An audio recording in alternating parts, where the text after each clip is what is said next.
বিশ্ব সাহিত্যের ইতিহাসে জর্জ বার্নার্ডো শ এক জ্বলজ্বলে উজ্জ্বল নাম। তিনি একজন খ্যাতিমান নাট্যকার ছিলেন। সাহিত্যে অসামান্য অবদানের জন্য 1925 সালে তিনি নোবেল পুরস্কার লাভ করেন।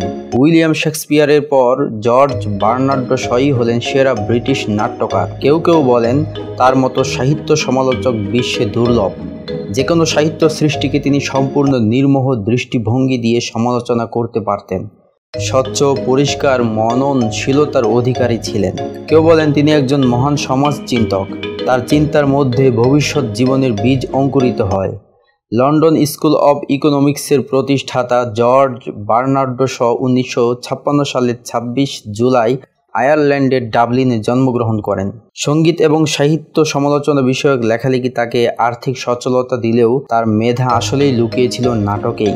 60টিরও অধিক নাটক লিখেছেন তিনি বড় মাপের একজন সাহিত্য সমালোচক ছিলেন। বিশ্বের সেরা মানুষ হযরত মুহাম্মদ সাল্লাল্লাহু আলাইহি ওয়াসাল্লাম সম্পর্কে তার জ্ঞান ও মূল্যায়ন দেখে সত্যিই আমাদের আশ্চর্য হতে হয়। তিনি লিখেছেন, মুহাম্মদ সাল্লাল্লাহু আলাইহি ওয়াসাল্লামের ধর্মের প্রতি আমি সবসময় সুউচ্চ ধারণা পোষণ করি, কারণ এ ধর্মে রয়েছে চমৎকার প্রাণবন্ততা। আমার কাছে মনে হয় এটাই একমাত্র ধর্ম যেটা সদা পরিবর্তনশীল জীবনযাত্রার সঙ্গে অঙ্গীভূত হওয়ার ক্ষমতা রাখে, যা প্রত্যেক যুগেই মানুষের হৃদয়ে আবেদন রাখতে সক্ষম। আমি তার সম্পর্কে পড়াশোনা করেছি। তিনি চমৎকার একজন মানুষ ছিলেন এবং আমার মতে খ্রিস্ট বিরোধী হওয়া সত্ত্বেও তাকে অবশ্যই মানবতার ত্রাণকর্তা বলতে হবে। নোবেল বিজয়ী বিশ্ব চিন্তাবিদ মুহাম্মদ সাল্লাল্লাহু আলাইহি ওয়াসাল্লাম সম্পর্কে আরও বলেছেন, হে বিশ্ববাসী, যদি তোমরা নিজেদের সমস্যার সমাধান করতে চাও এবং সর্বাঙ্গীন সুন্দর জীবন ব্যবস্থা কামনা করো,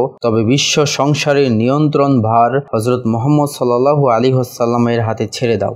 তিনি আরও বলেছেন, আমি বিশ্বাস করি যে মুহাম্মদ সাল্লাল্লাহু আলাইহি ওয়াসাল্লামের মতো কোনো ব্যক্তি যদি জগতের এক নায়কতন্ত্র গ্রহণ করতেন, তাহলে তিনি এমন এক উপায়ে সমস্যা সমাধানে সফল হতেন যা পৃথিবীতে নিয়ে আসত বহু আকাঙ্ক্ষিত শান্তি ও সুখ।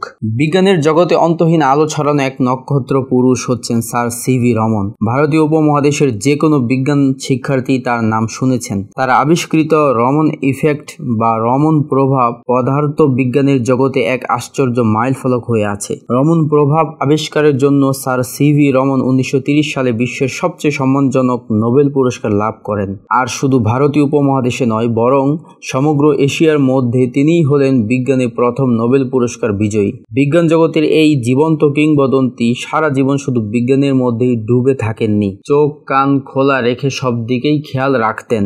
বিশ্বের সবচেয়ে প্রভাবশালী ব্যক্তিত্ব হযরত মুহাম্মদ সাল্লাল্লাহু আলাইহি ওয়াসাল্লাম সম্পর্কেও তিনি পড়ালেখা করতেন। মুহাম্মদ সাল্লাল্লাহু আলাইহি ওয়াসাল্লামের ব্যক্তিত্ব গুণে মুগ্ধ হয়ে স্যার সিভি রমন চমৎকার মন্তব্য করেছেন। তিনি বলেছেন, মুহাম্মদ সাল্লাল্লাহু আলাইহি ওয়াসাল্লামের চরিত্র ছিল পরিপূর্ণ ও কলঙ্কহীন। মুহাম্মদ সাল্লাল্লাহু আলাইহি ওয়াসাল্লাম নিজেকে ভগবানের সমান বলে মনে করেননি। তার অনুসারীরা কখনো একবারের জন্যও বলে না যে তিনি একজন মানুষের চেয়ে বেশি অন্য কিছু ছিলেন। তারা কখনো তার উপর ঐশী সম্মান আরোপ করে না। নিঃসন্দেহে আল্লাহর নবী মুহাম্মদ সাল্লাল্লাহু আলাইহি ওয়াসাল্লাম অন্য যে কোনো ব্যক্তির চেয়ে দুনিয়ার অধিকতর কল্যাণ সাধন করে গেছেন। বিশ্বজুড়ে তুমুল আলোচিত কবি হিসেবে টি.এস. এলিয়ট ব্যাপক পরিচিত এক নাম। তবে প্রাবন্ধিক, প্রকাশক, নাট্যকার, সাহিত্য সমাজ চিন্তক হিসেবেও তিনি যথেষ্ট খ্যাতি কুড়িয়েছেন। তিনি ছিলেন আধুনিক মনস্কতায় গড়া চিন্তাধারার কবি, যার কবিসত্তায় বারবার বেজে উঠেছে জীবনের অন্তর্নিহিত তথ্য, হতাশা আর গভীর জীবনবোধের সঙ্গীত বাণী। সাহিত্যে ঈর্ষণীয় অবদানের জন্য 1948 সালে তিনি নোবেল পুরস্কার লাভ করেন। খ্যাতিমান এই আধুনিক ইংরেজ কবি তার কবিতায় হযরত মুহাম্মদ সাল্লাল্লাহু আলাইহি ওয়াসাল্লাম সম্পর্কে লিখেছেন, মুহাম্মদ সাল্লাল্লাহু আলাইহি ওয়াসাল্লাম আজীবন অকাতরে কেবল দানই করেছেন, কারো দান গ্রহণ করেননি।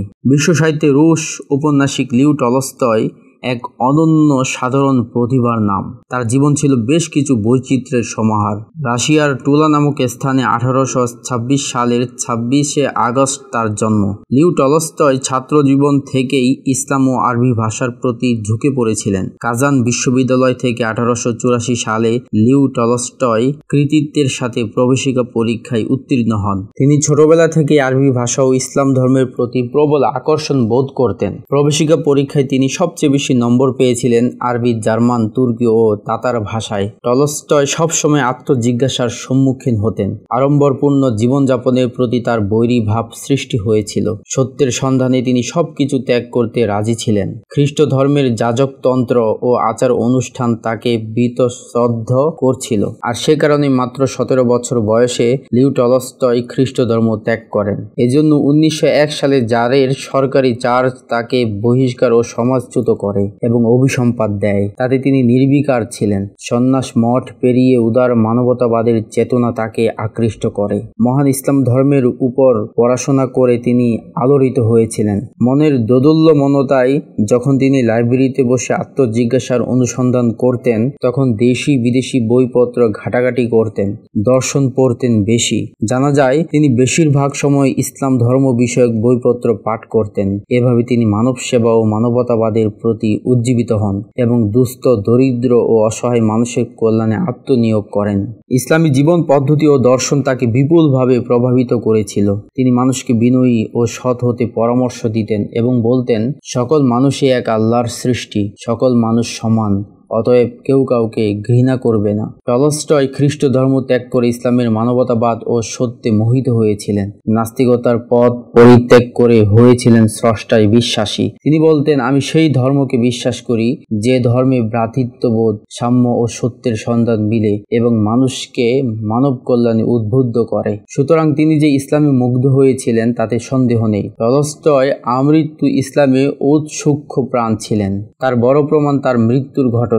সংসার বিতৃষ্ণ এবং রাজ রোষে পতিত হয়ে যখন তিনি বন্ধু চেখভকে নিয়ে অজানার দিকে পাড়ি জমালেন, উদ্দেশ্য ছিল ক্রিমিয়া হতে রোমানিয়া যাবেন, কিন্তু বাড়ি থেকে মাত্র 50 মাইল দূরে যেতেই টলস্টয় নিউমোনিয়ায় আক্রান্ত হন। তখন প্রচণ্ড শীত পড়েছিল। অবস্থা ভালো নয় দেখে ট্রেন থেকে নামিয়ে তাকে স্টেশন মাস্টারের বাসায় আনা হলো। এখানেই পৃথিবীর মহত্তম লেখকদের একজন লিও টলস্টয় শেষ নিঃশ্বাস ত্যাগ করেন। সেদিন ছিল 1913 সালের 7 নভেম্বর। বিস্ময়কর ব্যাপার হলো এই যে তার মৃতদেহ থেকে যখন ওভারকোট খুলে ফেলা হলো, তখন সেই ওভারকোটের পকেটে পাওয়া গেল ইংরেজিতে লেখা একটি ছোট্ট বই। ভারতীয় মনীষী ডক্টর স্যার আবদুল্লাহ সোহরাওয়ার্দী কর্তৃক অনুদিত ও সংকলিত বইটির নাম হলো দ্য সেইংস অফ মুহাম্মদ। রাসূলুল্লাহ সাল্লাল্লাহু আলাইহি ওয়াসাল্লামের বাণী সংকলনগুলো ছিল টলস্টয়ের মূল্যবান মানব সম্পদ।